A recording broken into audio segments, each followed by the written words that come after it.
Hey everybody, welcome to Slash Bash, where today I am bringing you another Choosing Beggar Reddit video. If you are new to the channel, then subscribe and click on notifications so you don't miss out on the fun.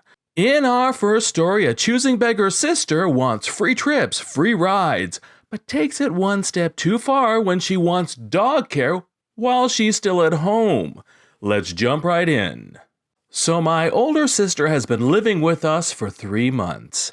She used to live with her best friend, but there was a fight and my mom drove out to get her from LA, which is about an hour away from us. She half-heartedly looks for a job, gets one at a bridal shop, but only worked half a day. She went in sick with sinus issues and a cough, even though both me and my mom told her not to, because the cough might send people into a panic. When the state went on lockdown, she was officially let go.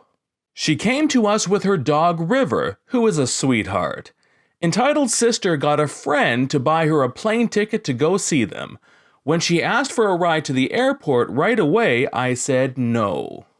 I also told her she shouldn't be going and should save what little money she had. Yes, her friend bought her a ticket, but she was no doubt going to spend money during the trip.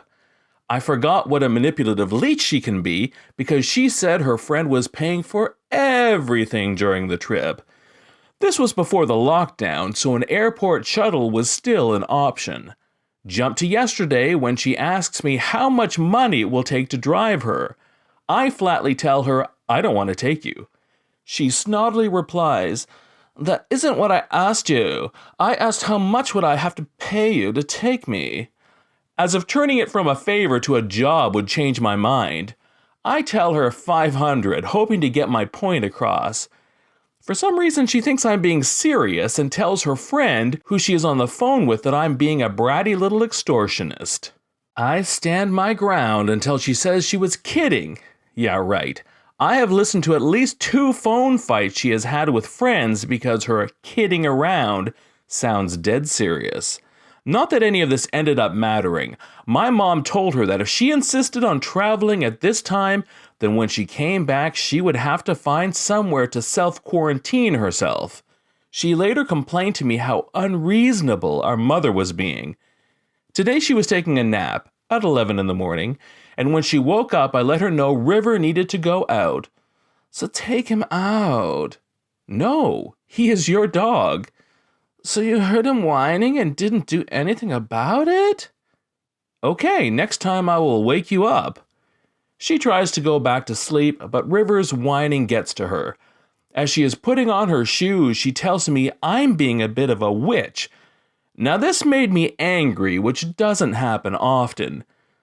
Look, don't order me to take care of your dog, and don't get mad if you do ask me and I say no. River is your dog. I get that you're sleepy, but then again, you were up past midnight on the phone. This leads to us yelling. Her telling me to not talk to her like that, me telling her to just not talk to me at all. She takes River out and comes back to restart the fight from different angles, despite saying several times she doesn't want to fight. Each time I point out that she is still yelling when I already agreed to drop it. The fight ends when she has an epiphany and realizes she is picking a fight like she feels our mother does. I tell her mom doesn't do that with me because we don't fight like you guys do. I left her to hyperventilate over being like mom and went back to my show. But I'm glad I got my point across that me helping out now and again with River is not a right. If she had not been feeling well, things would have been a bit different. But I knew she was just tired from staying up late. Trust me. Next time, I will wake her spoiled bud up. My mom and I do so much for her, and it's like she doesn't care.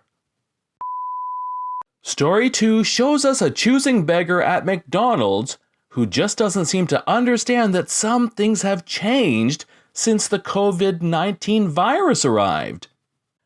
So I work at McDonald's, been there for 3 years in June. And people act like this as is normally, but especially since the panic of COVID-19, people are really getting on our nerves and just being blanks. Since McDonald's is considered essential, we still do takeout and delivery. Because of not wanting to spread the virus, we have to do some things different, such as giving drink carriers if there's more than 2 drinks, McFlurries, sundaes, etc. In addition, we cannot serve ice cream cones unless we put them upside down in a dish. Most people don't mind and understand why we're doing it. This one person didn't get it and didn't like it. So it was a late Friday night. I close 3 days a week. And we're going about our business and someone orders a cone with their order. No big deal, 5 swirls of vanilla and cone on top. My manager hands the dish to me and I go to hand it to them. The woman just looks at me confused. I said I wanted a cone. Being cheerful as normal, yeah, we made sure to make it big like normal cones, but we can't hand them out unless they're in a dish because of the pandemic scare. But I wanted a cone, though. She takes the cone off and shows the inside like there's no ice cream in the cone, which we don't normally do. You get it? Still being as nice as I could, I understand, ma'am, but we can't serve it like normal. Choosing Beggar was starting to get upset. But I wanted a cone! Now, I'm not confrontational at all. I have an autism diagnosis, and these kinds of customers just freak me out, even though sometimes it doesn't seem like a big deal. They don't know this, and I'm trying my best to stay calm. In spite, I call my manager over to handle it. Long story short, he says the same things I did, and she ended up throwing the dish on the ground of the DT, and my manager tried his best to not slam the door. He apologizes to me about having to deal with that, and we went on like normal. People don't understand that we don't want to spread illness and are trying our best to stay alive. When people like this come around, it makes it hard to be nice. This isn't my first encounter with someone like this. Story number 3 gives us a choosing beggar Karen who thinks she shouldn't have to work since her friends don't have to. I work in the food industry, one of the critical industries for a pretty logical reason. Although some things have slowed down due to our client base not being able to sell, we filled up other lines with creating emergency healthcare products where possible. Today, I noticed a message from Karen saying it is unfair that she has to work because her friends get to stay home. Mind you, me and every other person not directly on the production line is currently working 60 to 80 hours a week to come up with solutions in emergency response to everything happening around the globe. But there's good news for Karen. She's home now too.